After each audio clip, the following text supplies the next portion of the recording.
Greetings. My name is Dr. Candace Chambers, and I am the CEO of Education Writing Services. And so today I would like to talk about this idea of essays for our college prep series. What this college prep series is a series of videos and also information pertaining to the admissions and scholarship process, not only for our high school students, but also to give insight to our parents. All right. So I want to talk about this idea of essays as it pertains to admissions and scholarships.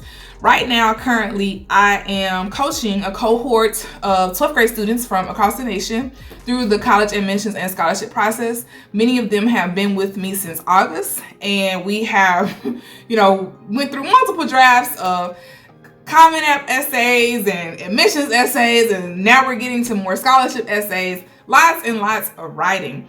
I will give you an estimate, like each application, these students are writing at least 2 or 3 essays per school. Okay, so if they're applying to 8 schools, you can do the math as far as how much they are writing. All right, I have noticed this year that there has been a larger amount of required essays for students to write for many schools, and I'm not really sure. I'm testing my theory as to why that is, but the reality is it's here. Okay, so what I wanted to talk about just really quickly was for my junior parents that are preparing for this admission season that's coming up for them for class of 2024 is how can you think about essays to your advantage, for your students' advantage as they prepare for next year. Well, actually in a few months. All right. So I'm going to give just 3 tips as far as the preparation is concerned.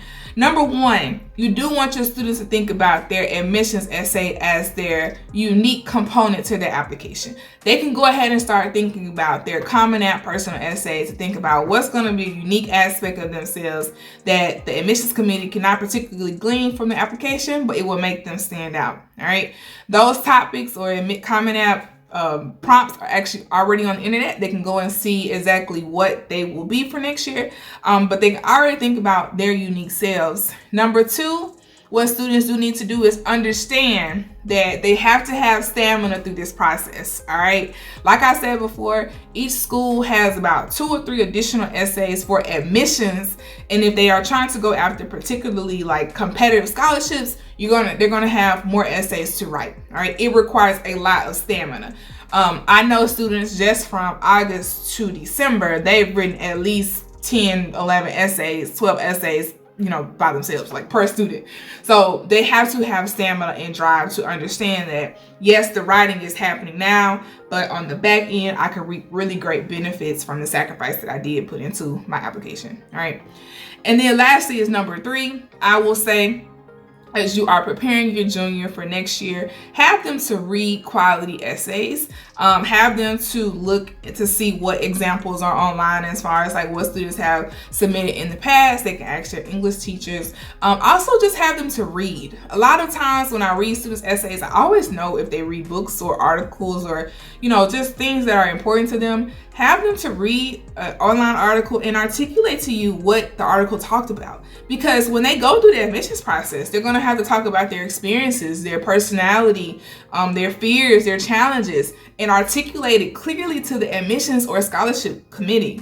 If they don't have that practice of already doing that, it's really hard for them to put their thoughts on the page. So I actually really recommend that they take those kind of informal times to read, look at writing, how it's structured, because when they get to their senior year, everything starts in August. And a lot of parents always ask me, like, Dr. Chambers, like, what can we do now to prepare? And these are just a few things that you can do.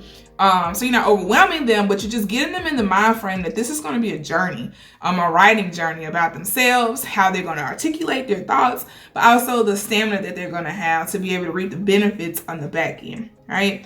So I'm just popping in to say that it's not an easy feat. College admissions has changed. Even from when I applied to college, these kids have a lot that they have to do to not only just get admitted to the school, but have an opportunity to get schooling paid for. And that's always my goal, is for students to have debt-free college, or at least close to it as possible. Okay.